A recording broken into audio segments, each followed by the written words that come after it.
All right. Do we have Ethan Moriarty live and in the flesh right now? What is going on, man? Not too much. Um, Busy, but All that, busy's all that, good. all So, that pizza you had to eat. oh no, I didn't actually have pizza today. No, Okay, okay. it was I just made a little kimchi rice, it's fried rice. It was pretty good. Much more basic today. No more custom pizzas. Oh, the last one was a custom pizza. Well, yeah. Well, I mean, as like, I don't know. I buy the dough. What do you put on it? Uh, I'm not that good. You gotta speak up, Anna. I'm sorry. I was asking what you put on the pizza. Um, I think whatever I had lying around, nothing special. I think I just had like pepperoni, some mushrooms, Welcome to and live some like pizza coaching. bell peppers, I think. Or not bell peppers, banana peppers. That was about all I had. That was like pizza top worthy. All Not right. a Let me go pineapple ahead. on pizza guy. I'm vehemently against that. Vehemently? Ah, I'm not saying that right. vehemently, something Yes. like that. Something like that. Yeah. I'm not.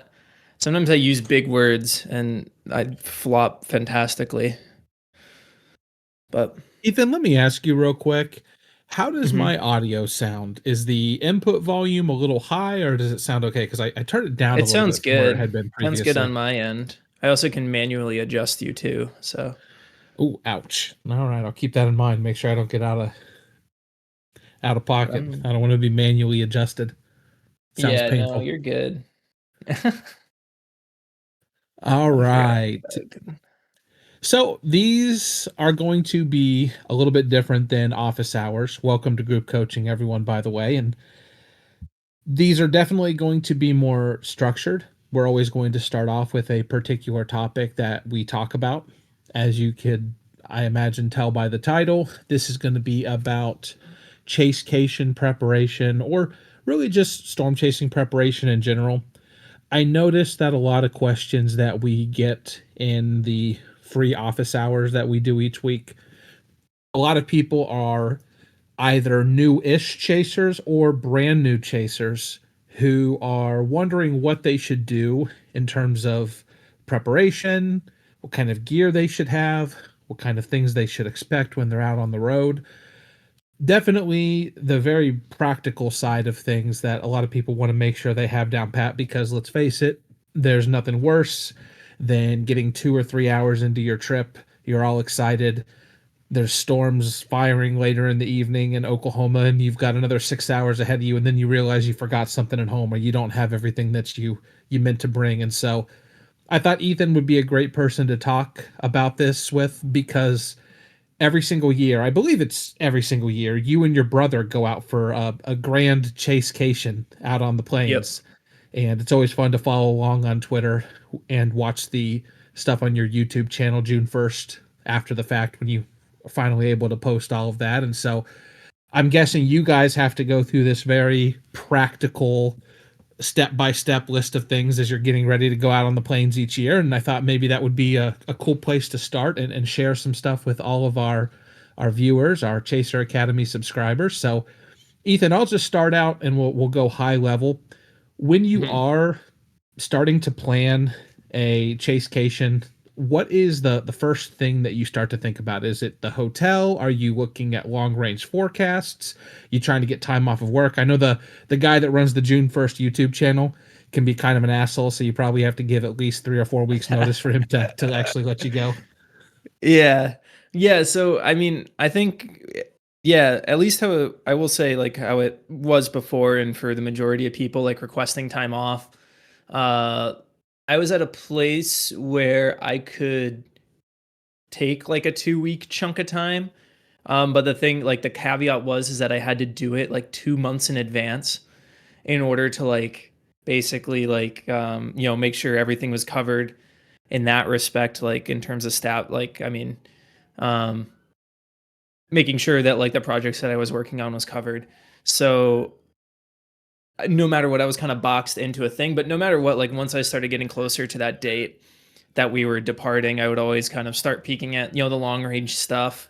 The thing is like, yeah, like, you're getting excited for your chasing trip and you like start getting enticed by like looking into like hour 600 something on the CFS or looking at the CFS chicklets. And honestly, those like, unless if they're like very, very consistent run after run after run after run, like I would say like a week's worth of runs, they're not like really worth. They kind of play with your emotions too much, I would say. And those are only really going to be also useful for like big synoptic, big outbreaks, like that far out in advance. And if you have that level of consistency. And I always kind of remind people of this, of the fact that um, the best chase days, in my opinion, obviously there's going to be varying opinions, but like the days that I am most satisfied by are like the kind of the more mesoscale type days, and are usually much more pleasant chasing experiences, I find. But beyond like the PTO and all that type of stuff, like I'm kind of like always starting to kind of get like gear stuff figured out. Granted, the way that I approach storm chasing, like I'm kind of doing this little like storm chasing YouTube show documentary style thing, kind of documenting our stuff. So I'm probably running a lot more cameras than a lot of other people are running. But it's always like there's always like little things here and there that I'm always like kind of tweaking or improving upon the year prior. Like I'm always implementing like a new piece of gear. Um, but leading up to that chase, it's like I'm checking a lot of things. And I do a process what's called knolling. If it's basically where I kind of lay everything out like across my floor and like lay everything out in like a systematic fashion and like pack things into bags and like kind of figure out exactly what I'm bringing and try to cut things out where I can and to streamline and do all that type of stuff. So I can get into a little bit more specifics when it comes to that, but there's a lot of like kind of little checklists and things like that, going over kit and checking the life of batteries and stuff like that in terms of like actually not like charge, because you're going to be charging batteries all the time on the road, but the fact that like, GoPro batteries don't last that long and sometimes you have to like replace them and that type of stuff. So, yeah, there's like all sorts of little logistic things that I'm constantly doing, and that like also goes into chase day after chase day, and I can kind of get into that as well. Um, Well, while we are talking about, and by the way, actually, I should probably say this real quick. So there is a person in the chat named B. She's gone now. She was in the chat. She is the COO for Storm Chaser Coaching. Also happens to be my girlfriend. Lovely lady.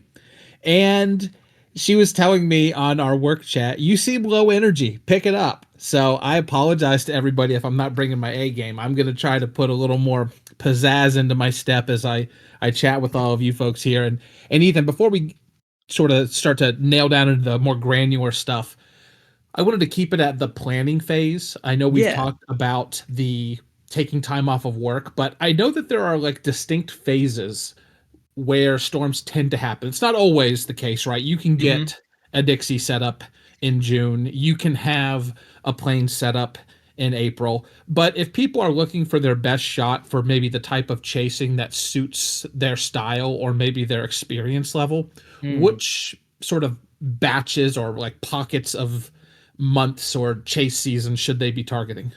Yeah. I don't know if that's a So I good would way to say put it.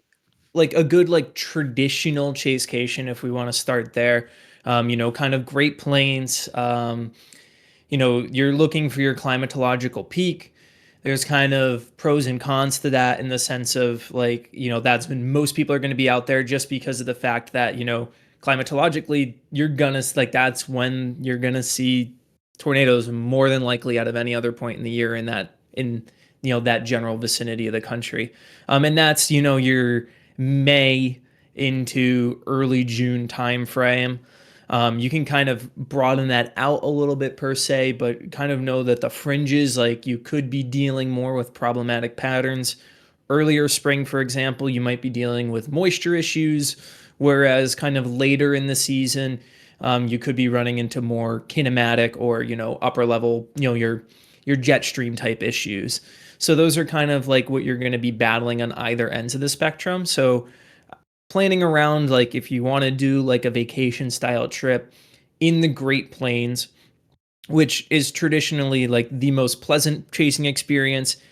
Yes, you can do the Dixie style stuff, but it's much harder to plan around that because those types of setups are you're not going to get like robust like mesoscale like mesoscale days are a strictly plains type thing. um I would say, I mean, you can get mesoscale ish type days in Dixie, but the traditional outbreaks and stuff like that, or you're like tornadoes are much more likely to happen in big outbreaks in that part of the country. So, kind of that's going to be more early spring type stuff. And then if you're talking like if you really want to get a gamble or go for like a late season toady, like you're going to be up in like the Dakotas late June, but then you're going to be battling like really warm mid-level temperatures, and kind of a lot of boomer bust type days. Enderlin comes to mind, obviously, of this past year, and there was a great example of that. What day was it? It was in Nebraska last year. That was a similar type thing. Like we could, like if that, it was June 17th, if I'm not mistaken, last year, very boomer bust style day in western Nebraska, and it busted that day. But it was almost an Enderlin esque parameter space on the table for that day. So later in that season, that's what you're going to be kind of contending with. So you kind of have to pick your battles in that respect. Another thing that I don't see talked about a lot, and I have a very unique window into, is secondary activities. And I already know Mm. about that because talking to Trey, who of course does a lot of the extreme tornado tours, and then next year some storm chasing tours for Storm Chaser coaching here. One of the things you have to take into consideration is what are you going to do with a giant group of people if there doesn't happen to be an active pattern. And that also applies, Ethan, I'm sure it's happened to you and your brother before, where you Hmm. get out there for a day or days and there just is unfortunately nothing going on. So one of the things I've thought about is, in the future when I'm planning my chasecations, I can tell you that, going somewhere like Yellowstone might be really exciting to a lot of you folks.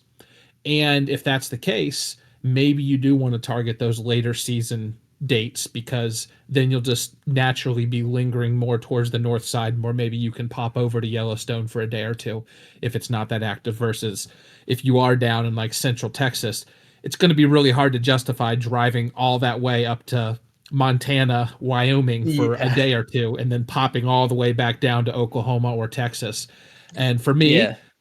Yellowstone doesn't sound that enticing, but I like going to the casino and playing poker. So I might want to find a real Austin has a real nice poker room actually called the Lodge. So maybe earlier in the season, say like mid-April to early May might be best for me. That way, even if it turns out to be a bust, I still actually end up getting to have a good time. Not the biggest consideration when it comes to planning out your chasecation, but certainly something you might want to keep in mind because if you do it enough times, if you plan on going out on a chasecation every single year, eventually you will have an underwhelming vacation where you just don't get a chance to see anything, and you would prefer it to be a secondary activity that you would actually enjoy as like a primary vacation if you had planned it that way originally. That's definitely something you need to take into account. I'm a more outdoorsy type person personally. Though there are plenty of casinos dotted throughout the plains, thanks to all the Indian reservation or Native American reservations, I should say.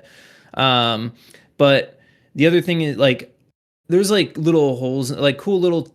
The beautiful thing about the plains is that there's like these little corners of like heartland America that you like wouldn't expect to find otherwise, and I've kind of poked around some of these small towns on our little commutes or whatever that end up being pleasant little gems. I'm trying to think of like Kearney, Nebraska is a good example of that. Granted, it's a larger-ish city, but it has a great little downtown area. Had this great little brewery that we went to, Thunderhead Brewing. I still have a T-shirt from it, and I have to. I'm not. Oh, I wore the shirt like 2 days ago. maybe I'll pull it out of the laundry. Anyway, just beside the point. But like there is some really cool like geographical things that like this past or last year we had a day in the Badlands in South Dakota. The year before that, we spent a day hiking around Polidoro Canyon in the Texas Panhandle.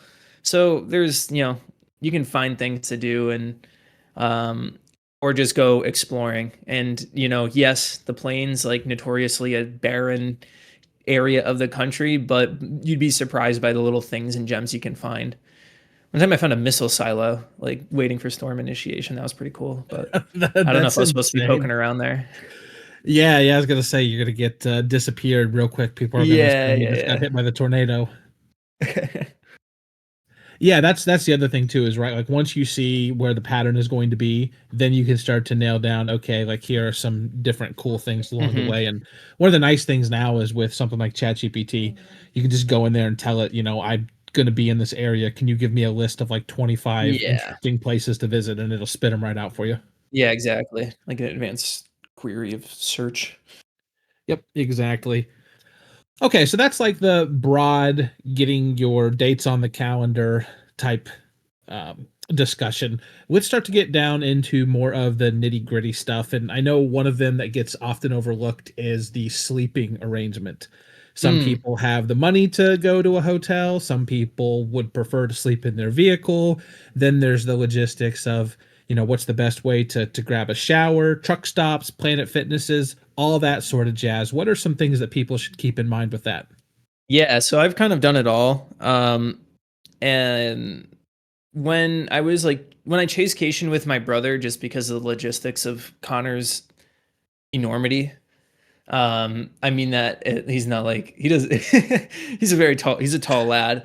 Uh, so, yeah. So he, we usually spend nights in hotels, and like back when, like, I mean, I can do it a little bit like I was doing it this like I was definitely a little bit more on a budget this year just because I was trying to, limit operating costs as much as I could. But when I was working as an engineer full time, it was definitely much like that was my 2 week vacation. So I didn't mind. I budgeted for it obviously and kind of set the money aside to get hotels. But I will say hotels are at not you can find some like pretty clean places for not outrageous prices. Like, there's some pretty decent like, like Super 8s and stuff like that for like $60 a night, depending on the area.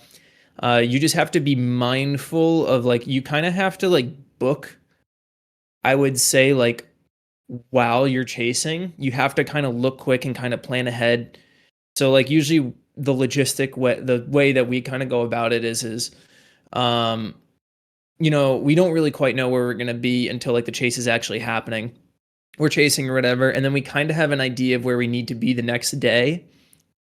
So we'll kind of try to put somewhere in between ish if possible and book like a place in between. You kind of have to keep in mind that in some of this more sparsely populated areas, and if you're in peak season, tour companies are going to book up a lot of places really quickly. So it is like almost like a logistical thing you have to kind of keep in mind ahead of time. But if you are looking to save costs and stuff like that, you can very easily build a platform for the back of your car and do like the sleeping mat approach. I've done that. It works. You can find little. That's the beauty about that area. There's pretty easy to find places that you can sleep comfortably without getting bothered or anything like that.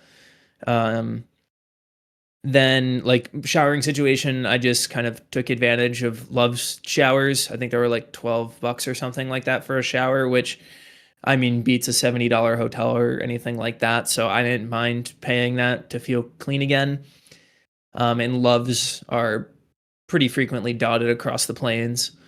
And yeah, the little platform. I do have a picture of it. I'll just show it off of my phone. I could do the whole screen share thing, but um I don't feel like hunting through my drives right now for it. But I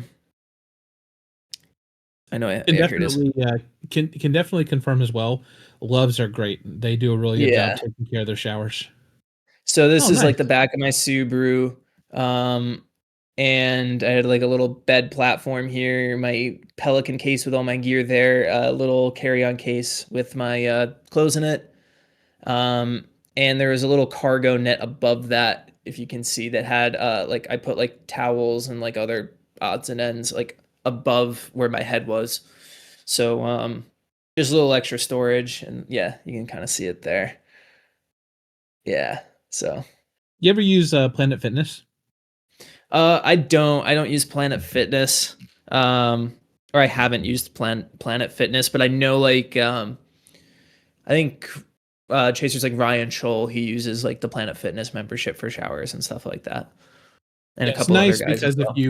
if you pay for the black card, I believe is what it's called. I'm pretty sure Hmm.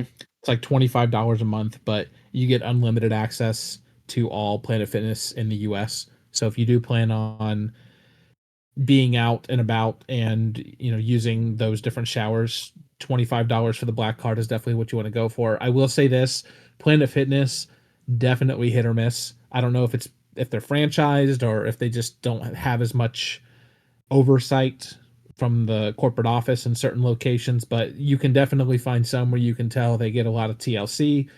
There are other Planet Fitness locations where you kind of just close your eyes, hold your nose, jump in, pray for the best, and then get Yeah, out of there as quick as you possibly can. I And can so it's imagine. yeah, so it's like it's really hit or miss. But for like $25 a month, if you Yeah, plan on being out there for a little while, chunk of time. Yeah.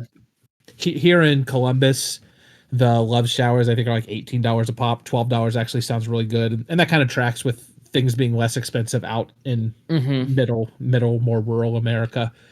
And they're But clean. They're like cleaned and stuff like that after each use. I'm pretty sure. So at least if I'm recalling correctly, but they were always clean when I used them, and yeah, they get the job done. You do it once every 2 days because you're car camping, and you kind of you're supposed to be roughing it, right? Like you have to have a little bit of grime, a little bit of dirt little in bit, but the once you hit three yeah. days, that's kind of the threshold Oh where yeah, people aren't going to you're want a to be little around you ripe, anymore. Yeah, definitely. yeah. I wouldn't want to share And a car I with see it. anyone at that point. I see a great comment from Tyler P. He said, "Bring flip flops for public showers." Yes, Yes, yes, yes, yes, yes, yes. Very true. 100%. That's a huge one, especially non-slip because not all flip flops that seem like they would be good to go in the shower are non-slip, and you don't want to bust your ass, especially when you're going to be sitting down driving for the entire day. So go on Amazon, pay like 15, $20, get a pair of the antimicrobial non-slip Yeah. slides, I can't and even then you want imagine having athlete's foot while chasing. That sounds yeah, beyond miserable. yep, exactly. So just definitely uh was it Tyler P, very good comment. Definitely something people want to make sure they invest in. Yeah. Um yeah, and if you are bunking in the back of your car, definitely get a little battery powered fan. It can get hot pretty like especially in the later season it gets hot quickly in the car, especially cuz the sun's rising at like 5:50 a.m. or something like that. So it's like your car turns into an oven really quickly. So earlier season, it's actually pretty nice. Like I found during April, it's really like you can crack the windows and your car gets nice and chilly, and especially if you have a nice MCS rolling through. Yeah, that's actually a really good piece of advice as well. So whenever I would be looking for a location, even if it's like 12 o'clock at night and obviously you're not worried about shade, I would actually try to be lining up where the sun was going to be rising from with a shade tree or the side of a building or something if I Yep. could, and parking there. Because like you said, you might be going to bed at like 1 in the morning or whatever, trying to get like 5, 6, 7 hours of sleep. But when that sun comes up and starts roasting you, if you don't have a fan on or have the AC on Yeah. in your car or whatever, you start to get sweaty real quick, and then it's real difficult to go back to sleep. Yeah, and I will say that it's actually kind of a nice thing for like not that I'm a morning person to begin with. But if you are staying in a hotel, you will definitely like push it to the 11 a.m. checkout time, if you can. And but I feel that the doing the car camping thing definitely forces you to get your act into gear earlier, and you like get to your target areas actually on time and stuff. So that's kind of nice. Yeah, I was gonna say Um, really hard to stay asleep in your vehicle past like 7:30, 8 o'clock in the yeah, morning, no, 100%. especially once like the hustle and bustle of other people in the parking lot and stuff starts to take over. It's really really difficult at that point. So it's Yeah, a good yeah, secondary effect. definitely. Okay, so that's sort of the should you go in a hotel, should you stay in a car, some tricks of the trade for making sure you get a shower. I saw Mhm. somebody say that Planet Fitness is Oh, also nice because you one can thing get a little about physical exercise. the hotel thing that I check for bed bugs like before you like settle in. So like you just like rip the sheets back real quick and like check like if there's like little black dots and stuff like that. If there you see the little black dots and stuff, like get out like and get a refund. Last thing you want is bed bugs. So Have you ever had that happen before? I haven't, but I know people that it has happened. That it has happened to. Yeah, I It's know happened Trey. to So me. yeah, Oh, has it's it? I went to no, go it's to Reed's event in Peoria, stayed at a hotel, and I woke up with bed bug bites. Oh, yeah, that's awful. Yep, yeah. So that was just something that I thought of really quickly. That's like you gotta check.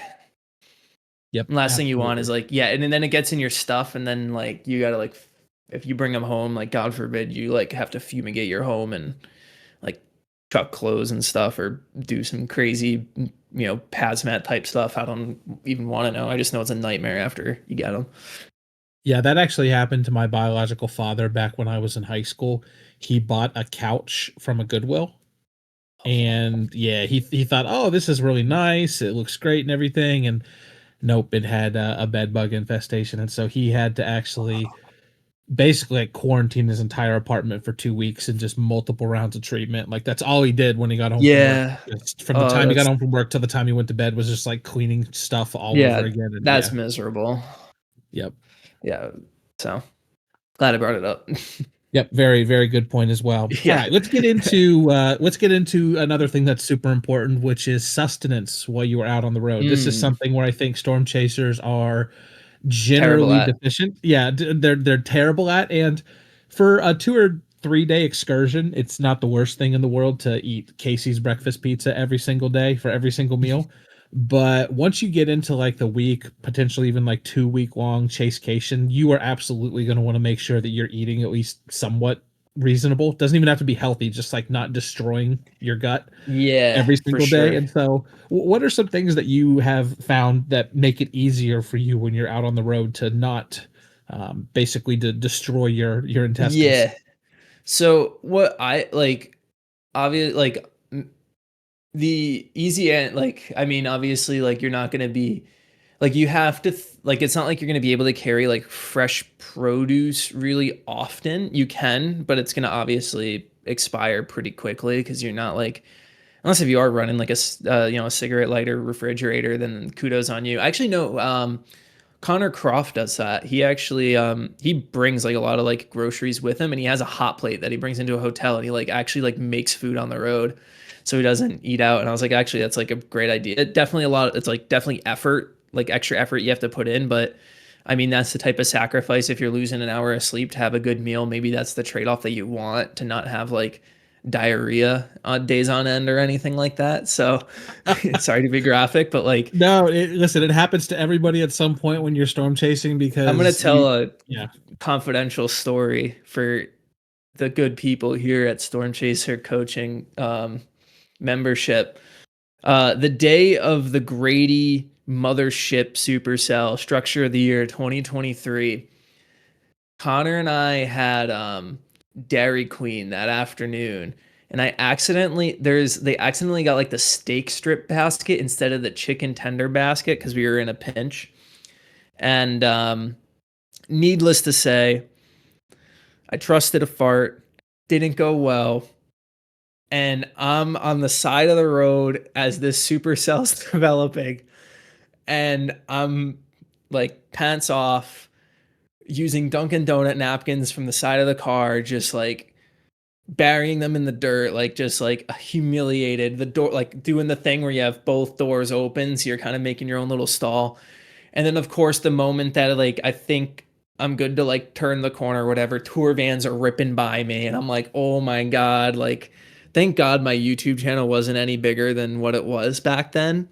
Cause like, I don't know, I would have been on r/storm chasing in a hot second if that was the case. Um, but anyway, yeah, miserable experience, but battled through adversity, had structure of a lifetime that night. Um, yeah, but yeah, you can't like destroy your body like that. And the way Yep. that I kind of go about like what I was doing when I was doing the car camping type style, I rely heavily on like hiker backpacking meals, which you can get from like Cabela's and stuff like that. And I have a little white gas stove. Um, so doing something like that, and like they're very like, obviously they're intended for like backpack hikers and stuff. So very like protein and carbohydrate dense.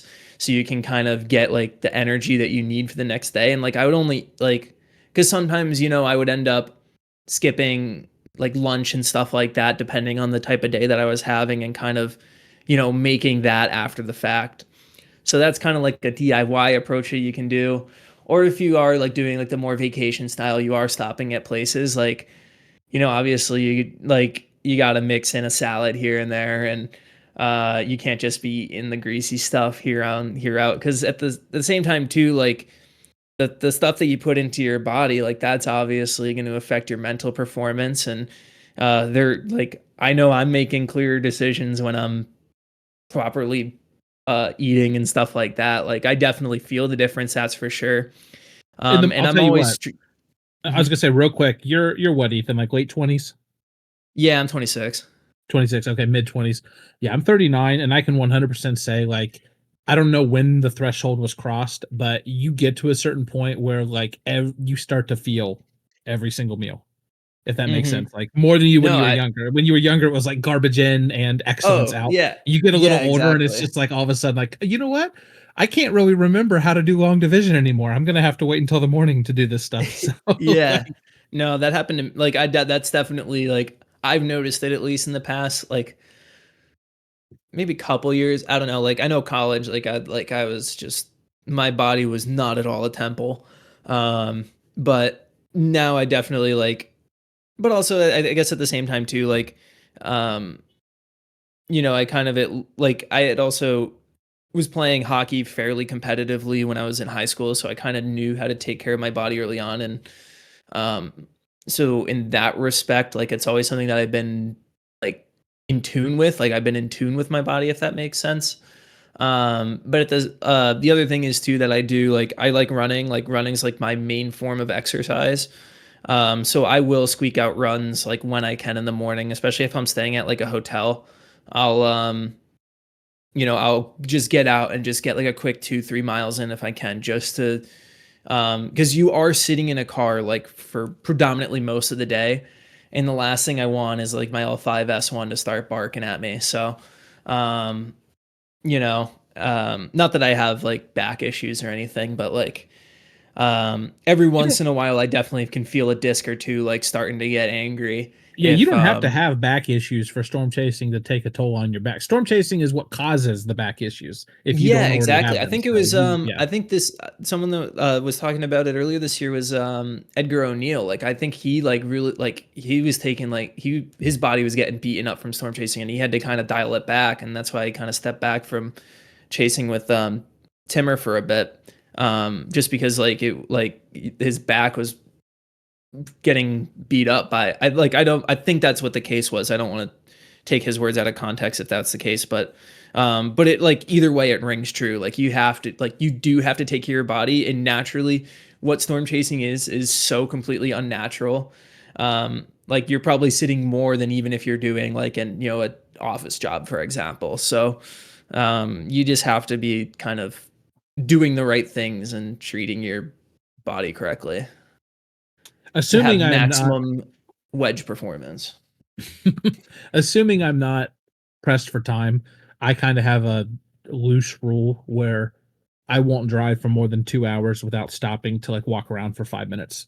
Mhm. Obviously, it might be 2 hours and 15 minutes, it might be 1 hour and 50 minutes, just depends on where there's an exit with a travel station or a rest stop or something like that. But just getting out and walking around for 5 minutes, not only physically, with your back and whatnot, your legs keeps you really from being at risk of DVTs.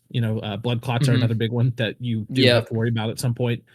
It helps with all that physical stuff, but it also just helps to, I think, clear your mind too when you get some Mhm. fresh air, walk around, even if it's just like taking a lap around a little picnic area of a rest stop. It certainly puts you in Yeah. a better frame of mind when you get back in the vehicle and then start driving again when you're 9 hours away from the target in South Dakota that's Yeah. happening and at 6 p.m. You just have to keep going. So Motion is lotion. yep, never heard that As one before, but I like it. yeah.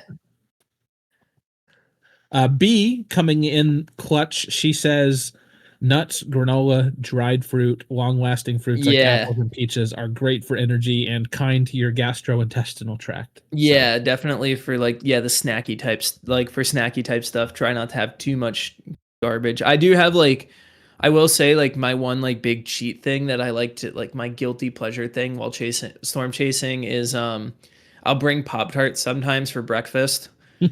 Not the greatest start to the day, but like I love those brown cinnamon sugar Pop Tarts like oh crack. my So god. those things like love them.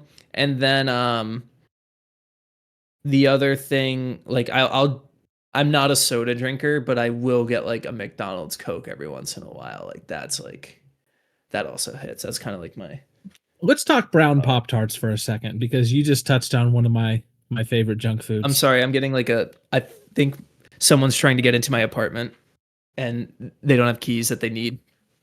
Okay, yep, you're fine. So I'm going to talk about brown Pop Tarts for a second, everybody. Go off, Queen. Here, thank you, Anna. I have a big problem because every single place, whether it's Kroger or okay, Ethan, you're back. Sorry, my girlfriend forgot her keys. Oh man, So I had to man. buzz her in. So okay, Ethan, what I was getting ready to talk about with brown Pop Tarts is Yep. it seems like every one of the off brands, whether it's like the Walmart brand or the Kroger brand or anything else, why do they never taste like Pop Tarts? Some stuff you get the off brand and it tastes just like the regular. I feel like Mhm. every off brand is like twice as thick, so there's like a lot of extra pastry and The not as yeah, the much like the cakey pastry to stuff. fill. Yeah. Yeah, the pastry to filling ratio. I think specifically what makes Pop Tarts so good is that like the icing to filling to pastry ratio is all perfect. It's very thin. It's like a thin mint only in a Pop Tart form. Yeah, that makes sense. I think yeah, because I actually have had those off-brand ones, and I think like I've never made that observation before, but now it all makes sense. Okay, as far as restaurants are concerned, that's like if we talked a little bit about like bringing your own food and stuff like that, maybe fueling up quickly at a truck stop or a Mhm, gas station or whatever. If you're trying to find restaurants, and we won't talk about mom and pop style places because obviously that's just always going to be dependent upon where you happen to find yourself at the end of the day. But mhm. as far as chains are concerned, what are some like sneaky foods that you can get at common restaurants, fast food restaurants, sit down restaurants that actually are surprisingly healthy meals that won't leave you wrecked the next day? And I'll start off with Wendy's and just say, getting a baked potato and not loading it up with a ton of that margarine stuff like that fake vegetable oil butter, but just getting like a baked potato and like maybe getting some scallions on it, throwing a little sour cream in there, getting some cheddar cheese on it. Like that's a relatively wholesome meal, and you're skipping all the greasy stuff, and it can be clutch in a pinch because it's going to give you Yeah. your carbs that you need. Pair that up with like a couple pieces of fruit or whatever, and you should be good to go. Yeah, I would say, like, whenever it's available, like, something like, I'll hit, like, one of, the, like, the classic, like, slop bowl places. I know that's kind of a meme now, but, like, your Qdobas, your Chipotles, your whatever, like, that type of stuff, like, something that's, like, obviously, it's not, like, the bestest thing for you, but at the same time, too, it's also, like, pretty, like it's one of the better, like, in a pinch type meals that you can possibly get. And they're fairly common in the plains. Like, yeah, obviously if you're gonna be like in kind of like, you know, Bufu, Kansas, like maybe it's gonna be harder to find, but if you're usually most of the time you're around and usually your target area is around like a big enough, east west option type city anyway. So you're usually able to find something close enough resembling that you can get the job done. Um trying to think what else. I never done the Wendy's baked potato for, but that might be the way to. I might have to do that. I've never. I'll Hmm. temper the expectations a little bit because they steam them. They don't bake them actually, They're even not though they're baked. called Yeah, yeah, even though they're not called baked potatoes. I don't even know if they might not even call them baked potatoes on the menu. I don't even know for certain, but so they are patat. kind of soggy and whatnot, but it's again, it's better than getting some greasy fries or chicken nuggets or basically anything that was put in the grease fryer. Yeah, exactly. Yeah, exactly. Like honestly, like yeah, you can have like your nice meals and stuff like that. Eventually, like you can treat yourself to your steak dinners after a nice fat wedge if you can get it. But um, oh, where was I going with this? See, this is the 8 p.m. brain going on. The post But dinner yeah, brain. no, yeah, post dinner brain. Um, yeah, I think it's just like you have to be conscientious of what you're doing. I guess it's just the broad goal. All right, I'm gonna go through a few of the comments that we have from people because we have some good ones. Hmm. Ethan, no need to comment on them unless you feel inspired to, but I just want to shout out some of our Chaser Academy subscribers before we move on to a different portion of the conversation. And keep in mind, everyone, that we will be taking any and all questions that you have. So I'm not sure if Anna has thrown any into the document over here yet. She is our B. What did you? I said question when we were kind of hashing this out. I said like question collator, and she was like, "That's a stupid name for anything. A collator."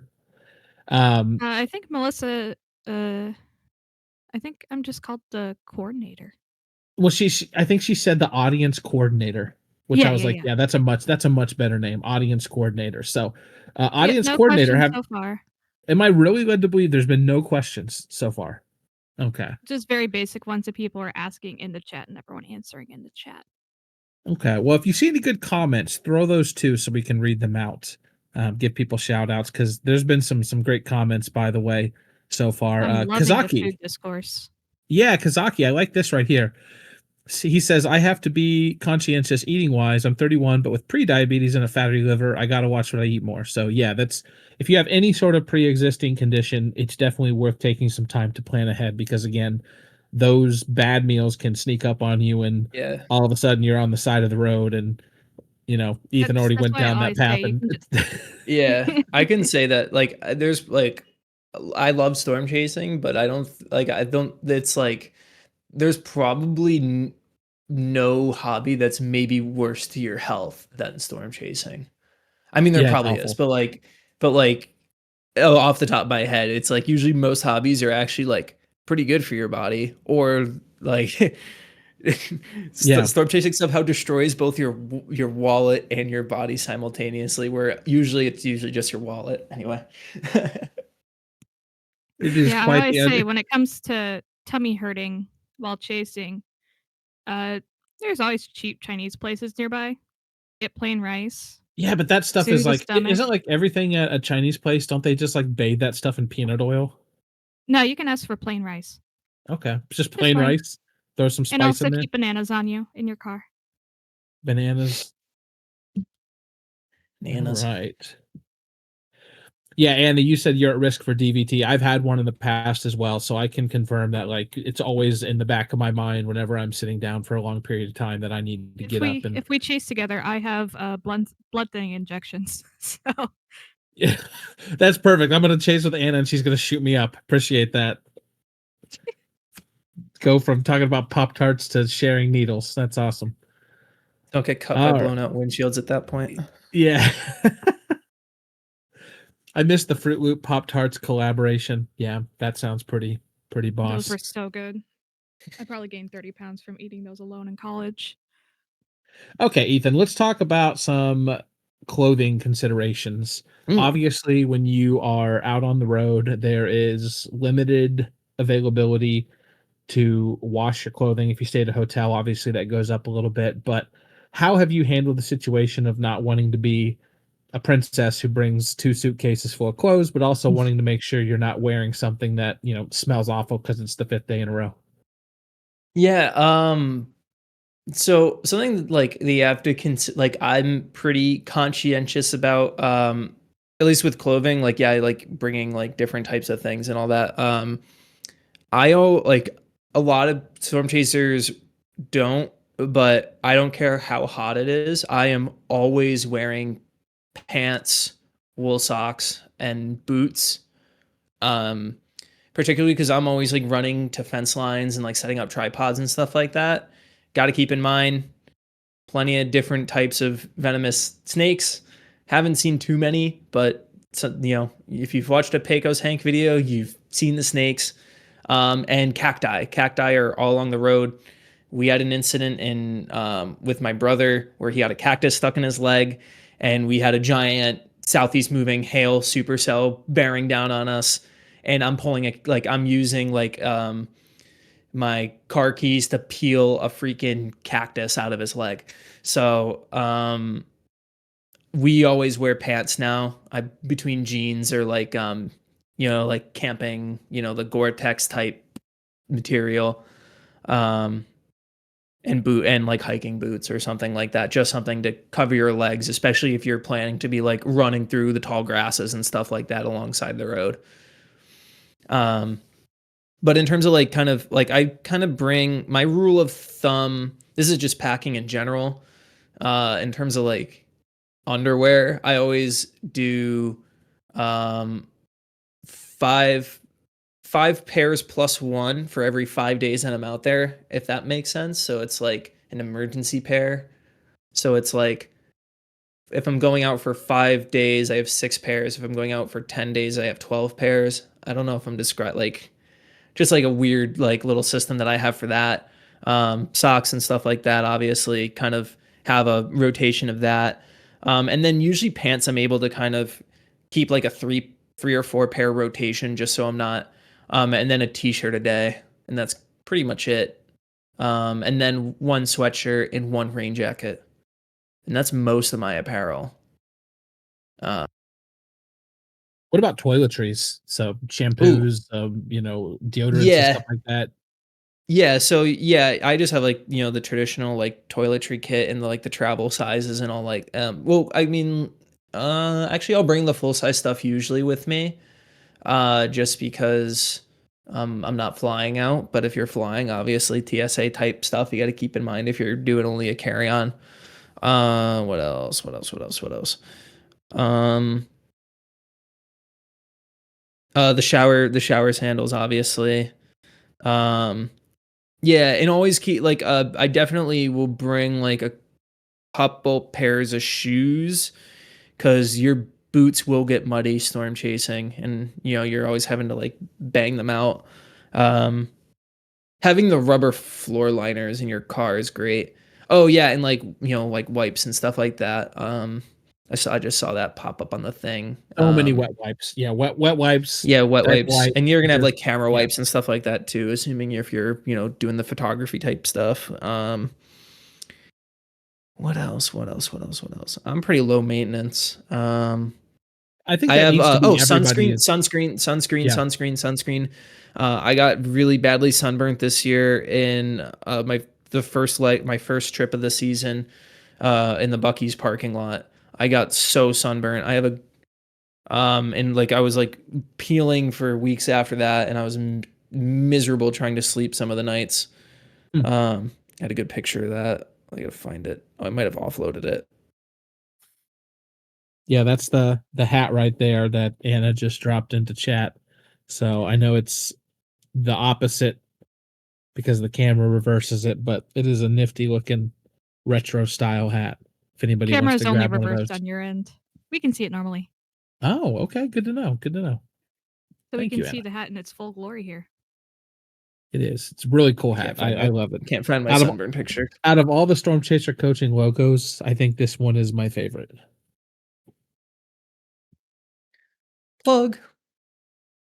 Okay, so let's talk about digital type stuff Mm. because that's going to vary depending on what your goals are. Someone like yourself who's out there trying to get a lot of footage, especially video, versus somebody who's out there to just get some keepsakes, maybe a picture or two that they can blow up and hang on their wall. how do you approach that, making sure you have all the proper cables, batteries, storage, devices, all that jazz? Yeah, so that kind of gets into like what I was talking about at the beginning where I'm like talking about like parsing everything out beforehand. And this goes also for like like other kit and stuff like that too. Like the clothes and stuff like that. But like SD cards, like I'll go through those things like candy. So just having like a ton of SD cards, and I'll always leave SD cards in the camera. So like say if I'm taking an SD card out to like offload, I'll put no matter like I always plug in a one that I know that's been formatted. And I have like two SD card cases, one that I know is all formatted cards, one that's used cards. So I always know like, and it's like literally I just wrote on them with Sharpie. Like it just says like used on or and formatted. So some of the stuff's packed away at the moment. But yeah, SD cards are like something that I'm always stressing about. Batteries are something that I'm always stressing about. I always have like this is kind of a random tidbit, but something that I always bring if I know that I'm staying at hotels is I always bring the like um power bank or not power bank extension strips, whatever they're called. The power strips with like 6 plugs in them. Um Yeah, so those things, so I can just like charge everything at once because hotel rooms never have enough outlets. I've found that's something that's like That's a really good idea. I've never thought of that yeah, one before, but I'm yeah, gonna start doing that one because you're right. It's like every single time you have to like plan out, I'm gonna do these two, and then when these two are done charging, yeah, I'll let these two yep, charge. And inevitably, you get busy with dinner and showering and stuff, and something always forgets to get charged. yep, yeah. So yeah, like that's kind of to tackle that with the charging stuff. Um, Also, if you have a device that uses like a special charger, like I know some people have those like Windows Go tablets and stuff, and they have a weird charging system. You can pretty much always find a specialized cigarette lighter charging port for most devices. mhm. Yeah, and like the way I would also charge things on the road, the way that I go about like that, because obviously that's like a logistical hurdle if you're not like accounting for it. I use one of those like Jackery power stations, and I have like a high power cigarette lighter um adapter that's like I think it like outputs like 200 watts, and I route that into the thing so it's charging while I'm driving, and then I have it like I have like power coming out of it with a little strip, and that thing also powers like my Starlink, um my laptop, and my other whatever other little doodads that I have going on at the time. So like I always have like kind of a power system running out of the back of my car, without having to mess with like a bunch of inverters and stuff like that and trying to do all that type of stuff. That's kind of like the way I go about charging on the road. Otherwise, I'm like at like you would have to account for like stopping at places to charge if you're 100% mobile. Um, yeah, that type of stuff is important. That's Shout like out to Jen Kushner, by the way, who said, "By the way, I'm drinking water tonight, so I'm not sloppy on here for once." I feel like that's the equivalent of like putting on a nice suit and tie to go to dinner because this is a group coaching session, so a little more professional, a little more topical as opposed to just the randomness of the free office hours. So, Jen, let's make this a thing, okay? Drink as going back to much the as you'd like. nutrition stuff. Yeah. Water's yeah.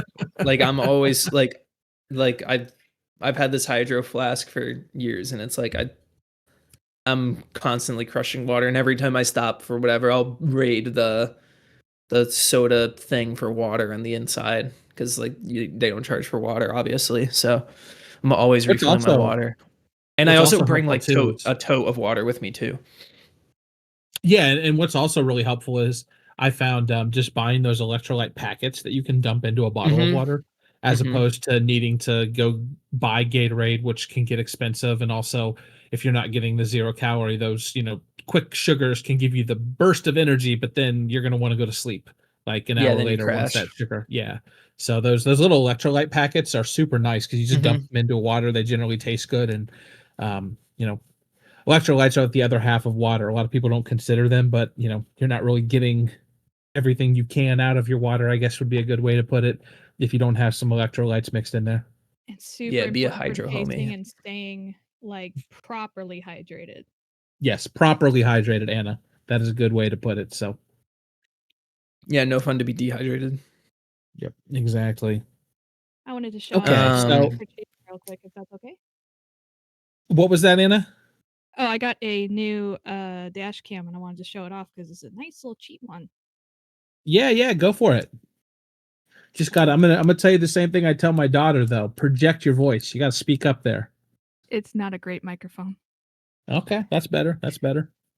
Yeah, I bought one of these from Best Buy Okay. recently. Dash cams are and like a necessary thing. Like honestly, like in this day and age, like you can watch like obviously like Instagram real dash cam stuff, but like I was like anticipating a dash cam question, so dash like I I had a dash cam like keep me from, this is like unrelated to chasing, but I had a dash cam like save me from a lawsuit perspective. So like definitely like they're like, yeah, they're great for chasing, but like honestly like I don't drive like like it's like one of the happiest things that I installed because of storm chasing that ended up saving my bacon elsewhere outside of chasing. So yeah, the one I got under $200 from Best Buy.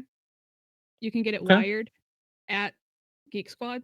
So I don't know how to wire anything, so I'm having them do it for me. And then it perfect. came with the SD wire kit, all that kind of stuff, under $200. So I'm Very a bargain nice. hunter, a big bargain Very hunter. nice. Save the beans. Yeah, I saw May 24th, 2023. I always wear That combat was a boots and Clovis jeans. that was a Clovis day. You guys were in Clovis. Not. It wasn't this year, but it was last year, right? You guys were in Clovis for just like 4 months straight. No, it was 2 years ago. That was 2 years ago. Okay. 2023. Yeah. Okay. 2023. Yeah. It was just. It It was was that literally just. It was Clovis all the way down every single day. yeah, So that last week yeah, it was like that last week of May. Yep. Clovis is king. Clovis is king. And then it went off again this year on the 20 wasn't it May 24th or 25th again? That was the day that everyone and their mom was down in Matador in Texas Kill Country, and then Quincy Vagel and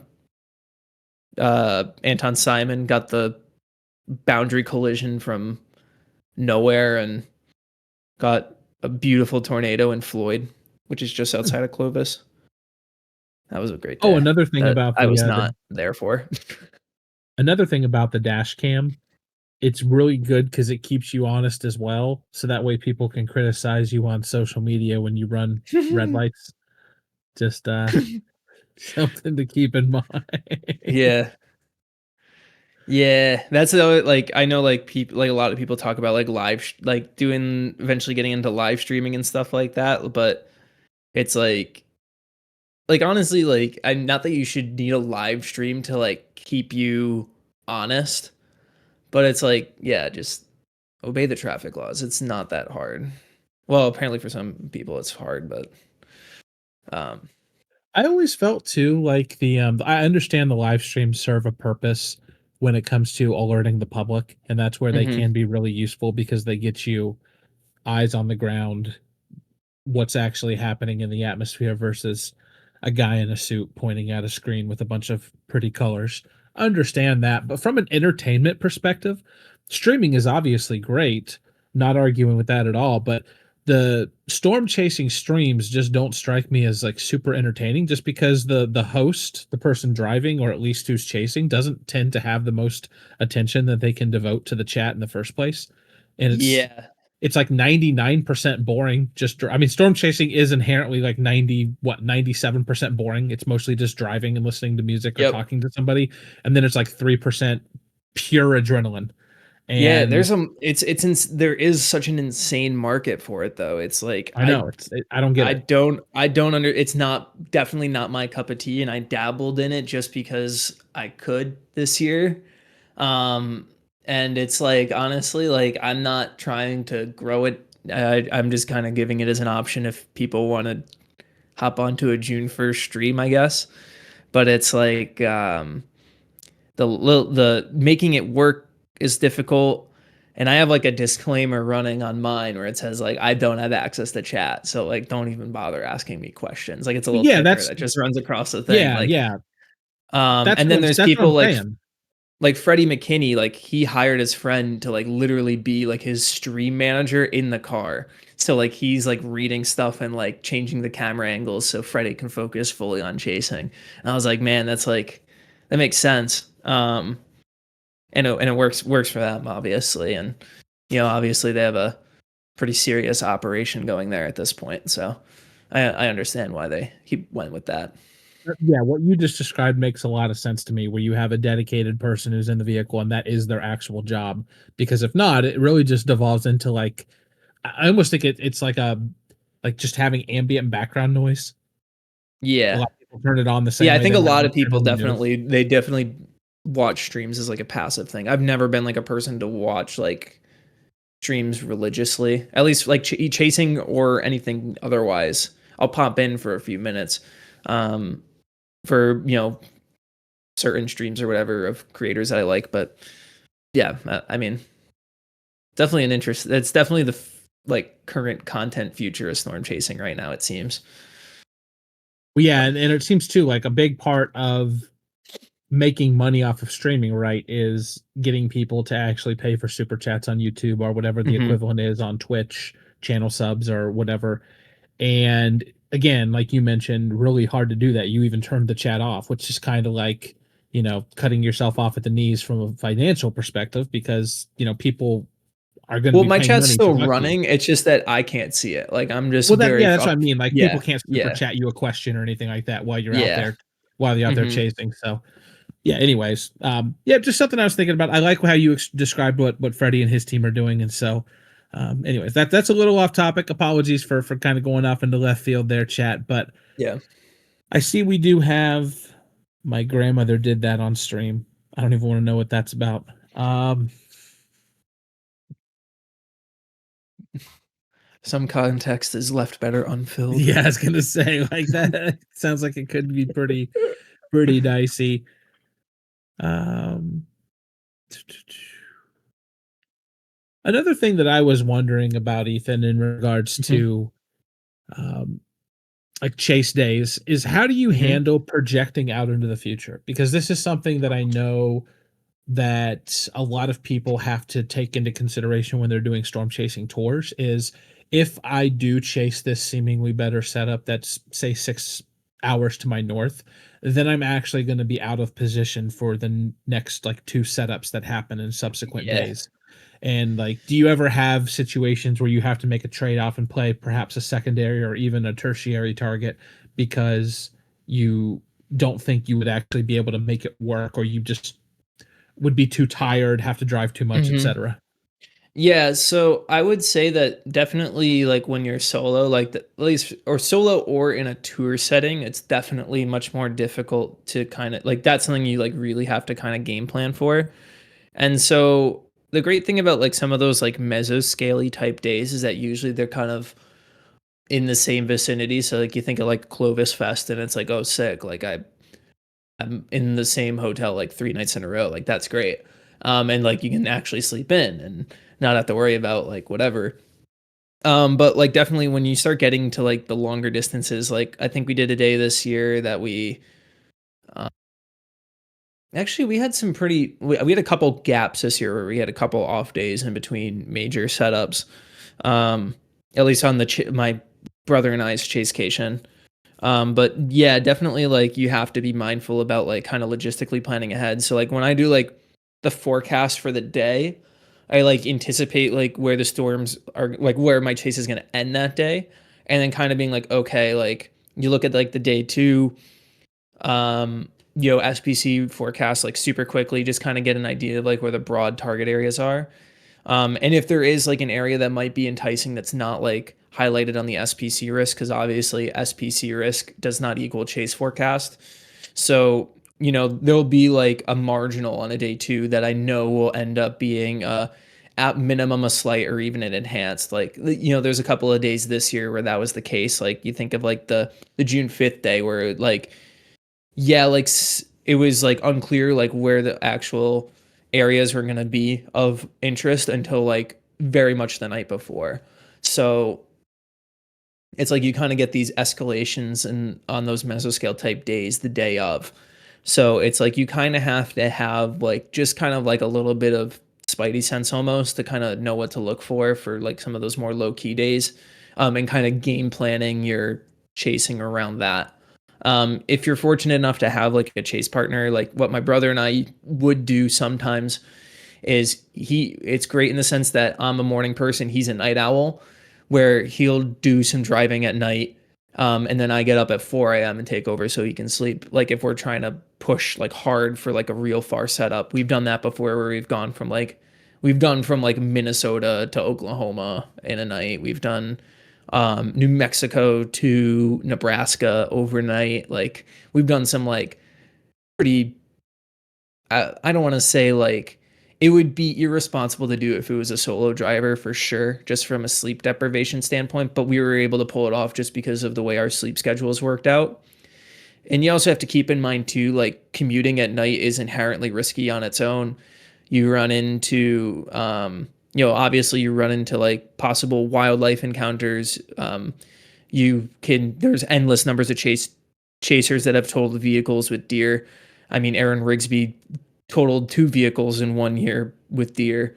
Um, and then also like you might run into um, other, either intoxicated drivers or especially in like some of these like sketchier corners of the plains, or even like, people falling asleep behind the wheel, especially on some of these 2 lane highways that like, you know, you're going by each other in each lane at 75 miles an hour. So definitely something to be a lot more wary of if you're like wanting to push for like a next setup day. Like you are taking a risk commuting at night. Yeah, I'm with you. I cannot stress enough and encourage people enough to cut out as much night driving as possible because of all those reasons you just mentioned. Mm-hmm. Especially when it's a bit different when you're in your city that you know and it's like the back of your hand, and so you're less likely to be overwhelmed by all the stimuli that you experience because in addition to brand new terrain, you're also having to account for, like you said, oncoming drivers and 2 lane highways that have you right up against the other lane of traffic, Yeah. wildlife and that sort of stuff. You kind of get an idea for the places around where you live, where there's deer or other wildlife that tend to congregate. And so, yeah, I try my best to, if I'm done chasing, get to somewhere where I can go to sleep, whether that's a hotel or a parking lot where I'm going to sleep in a vehicle.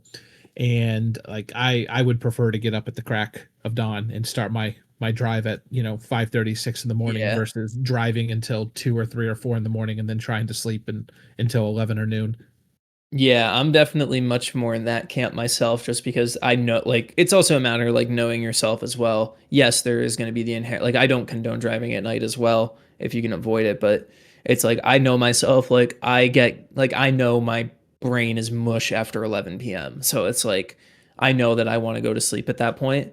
And I'm just naturally more of a morning person. So it's kind of knowing yourself and also like it's also coming back to like the idea that like no storm or setup is like worth your life, right? Like we all love storm chasing in here, obviously, yes, but at the same time too, like just because there's other people like pushing the boundaries to prove that they're the most extreme chaser or whatever the heck, it's like there's no need to do that. Like it's you know, you got to be smart about it and there's always going to be more storms at the end of the day and that kind of thinking you kind of it's easy especially early on in life to think in scarce or early on in like a chasing career to think in scarcity, um but I think like the longer that I've gone through it the more that I realize or the longer that I've been doing this at least it's like the more that I realize that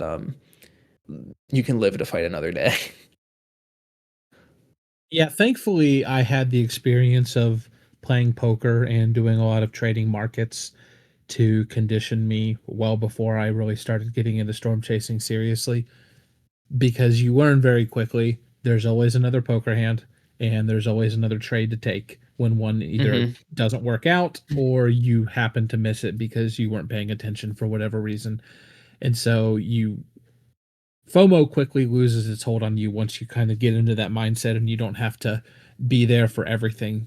Just knowing eventually another situation will present itself and then you can take advantage of it at that point. And I do see that a lot, especially skewing towards the younger chasers, is this Yeah, and that's idea of like, definitely, yeah, and I mean, yeah, it's like naturally that's going to be like, and like I don't know if I necessarily, I don't know where I stand at this point. It's kind of funny. Like I mean, at heart, I am objectively young.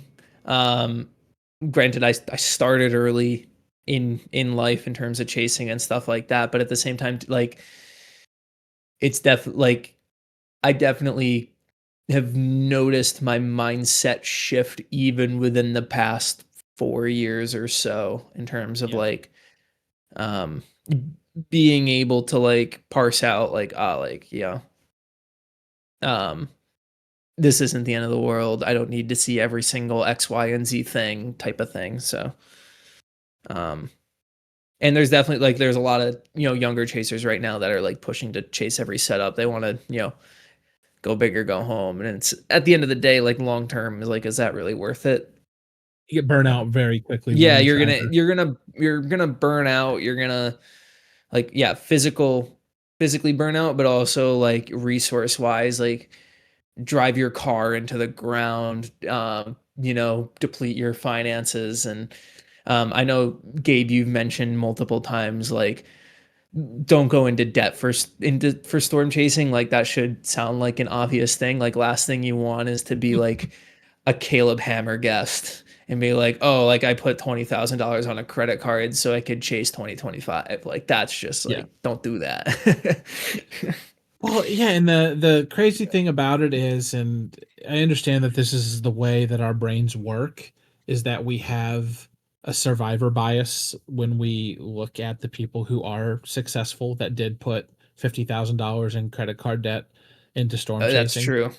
And we say, Very well, true. they did it and it worked out for them. But what you don't notice is all the people who completely pushed their financial situation to the brink because they felt Yeah. like they just had to go chase that Iowa setup in the middle of June because it was going to be an incredible day and there was never going to be another day like it. And oh my God, it's trending upwards and I have to be there.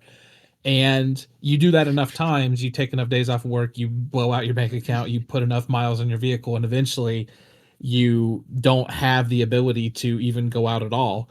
And who Hmm. knows where it goes from that point? Do you take another line of credit? And like this all might seem hyperbolic, but it's the kind of discussion that some people I've seen actually advocate. They talk about like if you want to make it for real, then you got to do whatever it takes, Yeah. and Yeah, even the outside of never storm stop chasing chasing, yeah. mentality. Yeah, so it's just Yeah. um, one of the things that's nice is if you're not looking for this to be your long-term career, and I know this from talking to a lot of people who do it as like even someone like Brad Arnold, okay? Somebody that you might think he's at like the upper echelon of where a storm chaser can be in terms of name recognition and the type of chasing that he does for the media outlets that he does. Even for him, this isn't his full-time job that he does Hmm. every single day, 365 days a year. And he'll be the first one to tell you that one of the things that makes it enjoyable for him is that he doesn't have to go out there busting his balls trying to figure out how he's going to make a living storm chasing every single day. And that means that he can go out there and do his best work, which is obviously really good. That's why he's one of the top at his craft. But he doesn't have that pressure on himself. And because of that fact, Yeah. he's able to actually enjoy it much more. Yeah, I definitely that was my because this being my first year where I could like I'm not a full-time chaser. That's not my thing, but this was the first year that like I could approach storm or I was approaching storm chasing from more than a hobby perspective. And like I definitely felt the much more pressure to succeed. And I think there like obviously like this is obviously kind of going a bit beyond our kind of discussion, but um it's like it sounds great on paper to do what you love for a living, but at the same time too, it's like the grass isn't always greener, and B, it's like how much do you want the logistics of making your passion your career? Like, how much are you willing to like allow that take cause abuse to your passion, if that makes sense? Like, that's probably not the best way to word it, but it is something that you have to consider, and it's worth mentioning. I actually watched a video about that earlier today. There's a person who makes business content on YouTube. Perhaps some of you have heard of him before. His name is Alex Hormozy, and I've Hmm. learned a lot from him just from starting Storm Chaser coaching and studying his work a lot. And he posted a conversation that he had with somebody at like a meet and greet event. They were I'd say a middle of the road in terms of fame YouTuber who was doing YouTube full time, but they wanted to try to break into like the Mr. Beast, Logan Paul, Markiplier echelon where they weren't just creating content, they were also like running a business with their brand. And YouTube really turned into like the marketing aspect of getting people to buy products and services for the brand itself. And that was actually what he talked to that person about. What you just mentioned is you have to decide, is it the YouTube stuff that you enjoy doing, or is it the content creation, or whatever it might be in life? Is it the storm chasing that and do you want all the other headaches that come along with it? So do you want to run a Yeah. business, or do you want to be a storm chaser? Because a lot of times you'll have to end up making decisions that go against what you would do if you were just doing storm chasing for fun in order to make the business work. And so I think that's an important thing to think about for all the people who are considering, like, I want to sell content or be a stringer for a media outlet, or try to start a YouTube channel. It's that, yes, it can be a lot of fun, but it also brings a whole lot of other headaches, and a lot of times you have to make decisions based off of running a business versus decisions just based off of what you enjoy doing. Yeah, 100%. Gotta weigh it. Gotta be calculated. Seymour4198 says, I'm going to make a point here. With AI doing what it's doing, live streams may become the only way to know you're seeing the real thing a few years down the road. I do think, Ethan, wasn't there a situation, was it last year, I think, where somebody did post an AI generated image and one of the NWS um, Twitter accounts picked up on it? Think so. I'm not recalling it. That feels familiar though. Something Yeah, like that did if it, happen this year. yeah, I was gonna say, if it hasn't Yeah. happened yet, it's definitely going to start happening. And I agree, like it's going to be really well. I mean, eventually the AI will just be able to recreate a storm chasing overlay and put it into like a live stream packaging. But at least for now, I agree that that's one of the few ways that you'll be able to know for sure that what you're looking at is real. So, Yeah, that's fair.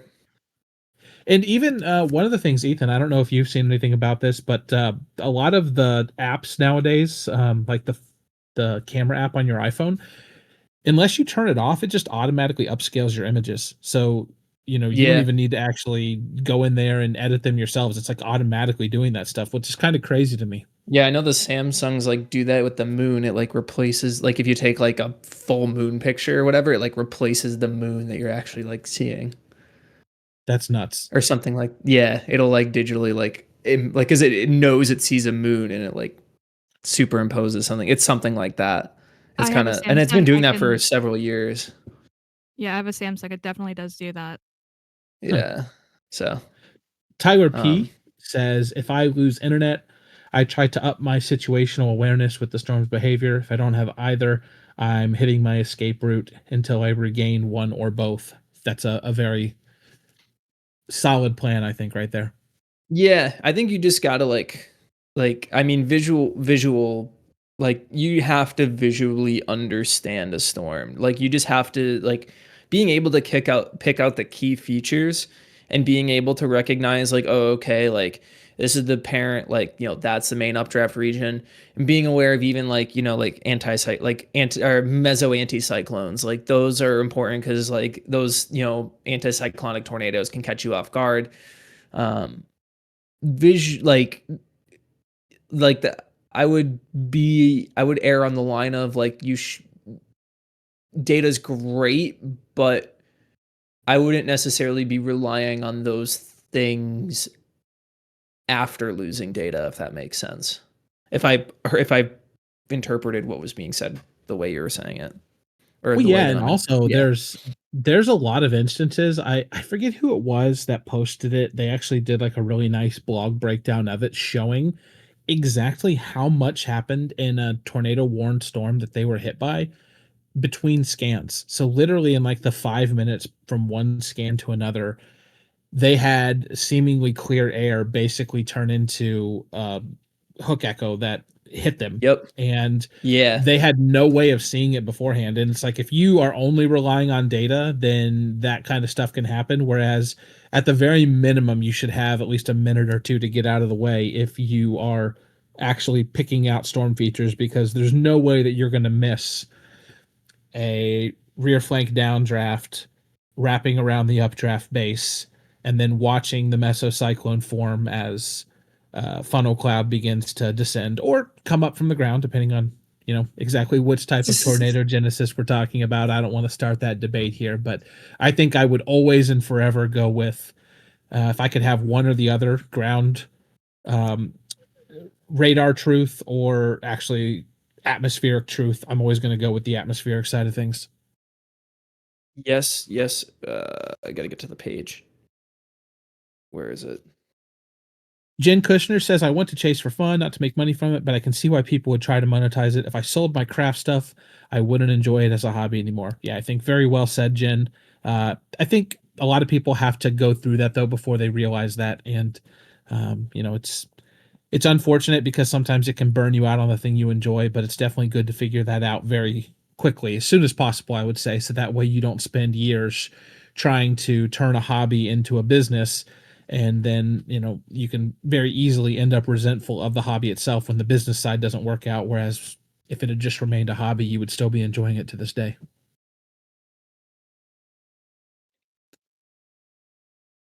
All right.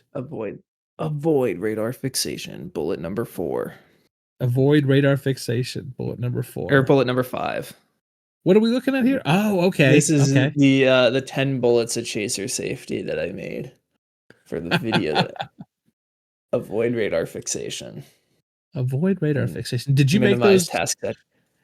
Yeah, Did you this draw is like that? a little yeah, so though this is a play on so I had this idea.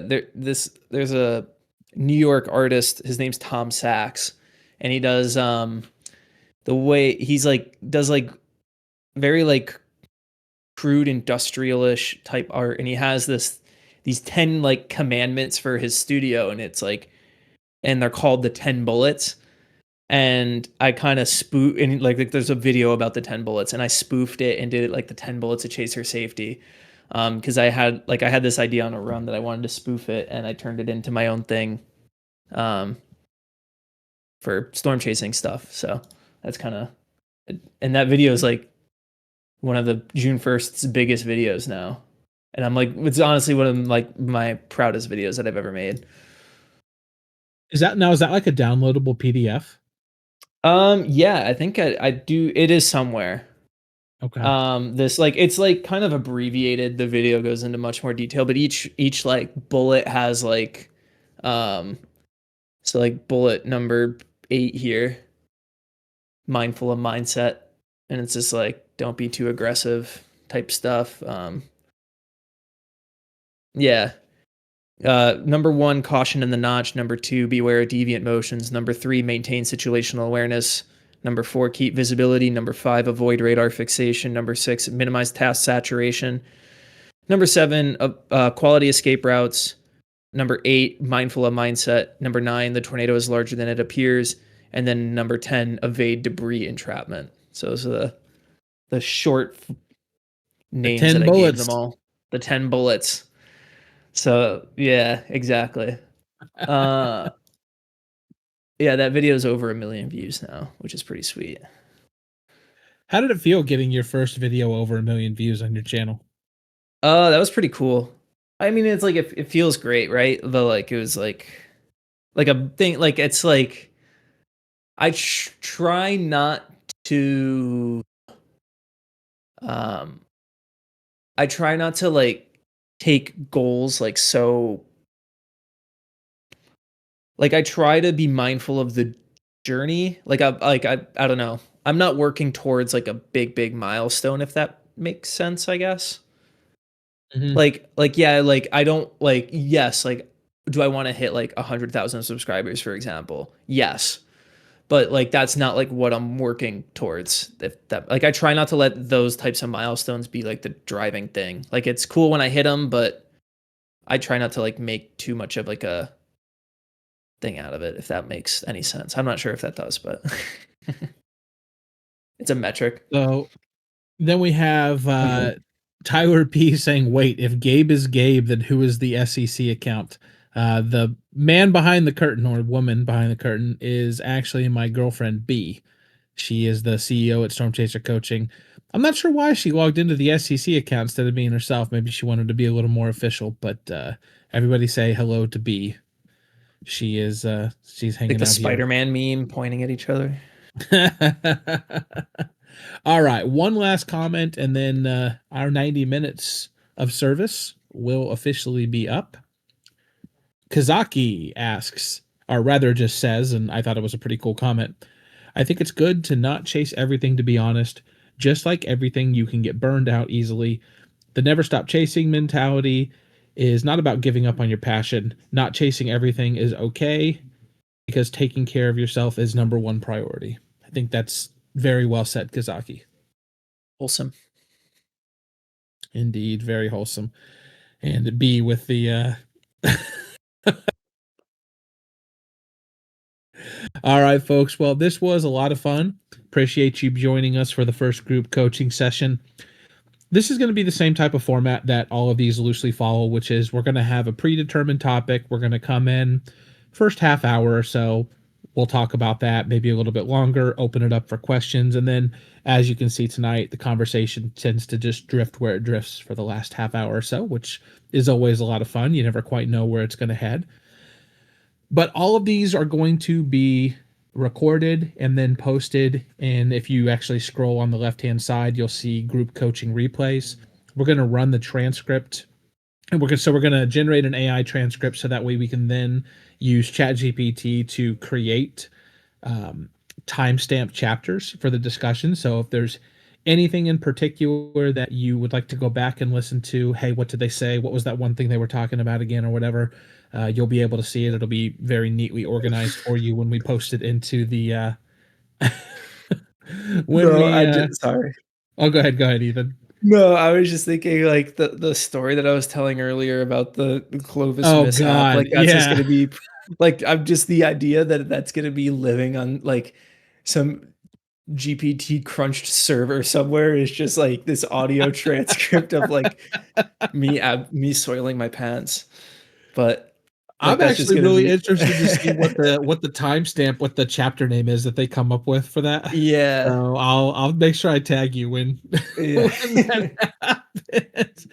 But the other cool thing is, if you've never used it before here on Discord, you can click the magnifying glass at the top of any channel, and it actually allows you to search the channel. So that's the main reason we're doing the timestamp chapters, is so that let's say a year from now, we've done, God, 75 of these group coaching sessions or something like that, and you want to know specifically all the conversation that has been had about the low level jet, because let's just say you're particularly interested in learning about that, you can just type low level jet or LLJ in, and then you can just go through every single timestamp from all the conversations. That way you never have to pick through a video or watch anything if you're not interested in checking out the whole thing. So that is going to be how we're going to run the replays, unless we figure out a better method later down the road. So just keep an eye on the announcements channel. We'll let everybody have a heads up when that happens. And I see people are, of course, chiming in with, oh, geez. Uh, I forgot my brother has a name for for the for the incident. I forgot what he The calls it though. incident. Just Yeah, calling it it the was incident is the best. The incident. yeah, I think it might honestly be so it might just be the incident. The incident. Yeah, that's the first time I've shared that like there's like 3 people that knew the Clovis calamity. I just like to You think should, that I contributed like 0.00005 joules per kilogram of instability that evening or something. I don't He's know. this. Oh God. It was the You know, sculpting factor. if I had if Storm Chaser Coaching as a brand had less dignity, we would actually run like a T-shirt giveaway for the best chapter title that people could come up with for that. But I won't take it that far. Yeah, I think I might like this. This will be. I'm gonna have to go like fully public with that story at some point. Once I get a little bit more distance and like I'm not getting recurring nightmares about it. But Oh, dude, that would blow up on June 1st. People would think I that was know hilarious, I can man. just see They like love a the like I can just see authenticity. it. Yeah, I could just see it being like one of those like Instagram real podcast clip type things, and it has like the 100%. intense music over it or something. Like edit. Oh my gosh, I can see it now. Well, because every single person, no matter how prudish or puritanical you might be, every single person who's a storm chaser or who goes out camping eventually will have a story like that. Yeah, It's just, exactly. it's unfortunately the way human bodies work. So, Yes, exactly. I'm just glad it was on a good like proper like a of course it was on like one of my favorite chase days I've ever had. yep, yep. So it's The just memories, the yeah. Grady Grumbler.